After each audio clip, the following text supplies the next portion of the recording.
Dans cette banale petite pièce, un trésor. Des poteries qui dormaient sous 20 mètres d'eau depuis 2300 ans. Il y a encore les concrétions dessus.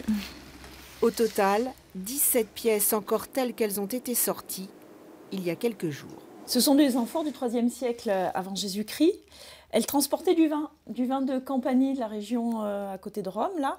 Et elles diffusaient certainement sur le reste de la Méditerranée, probablement Marseille, peut-être Olbia, en tout cas des comptoirs grecs, puisque les principales villes romaines n'étaient pas encore fondées. Narbonne, par exemple, ne sera fondée qu'en 118.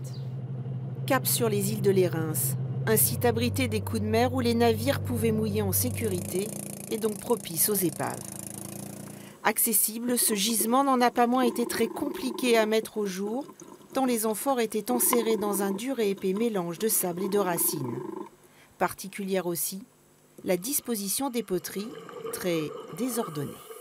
Ça veut dire que soit le navire s'est renversé et une partie de la cargaison est tombée, soit on n'est pas sur le gisement lui-même et le bateau est un peu plus loin, ou alors il n'y a peut-être pas de coque et ce n'est qu'un déversement d'objets et le navire a continué sa route et s'est mis à l'abri plus tard sans forcément couler.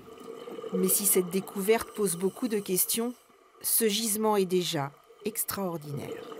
Il est extrêmement rare. 3e siècle de notre ère, on est sous la République romaine, la Méditerranée n'est pas du tout pacifiée, il y a encore beaucoup de piratage et le commerce se développe et se diffuse relativement peu.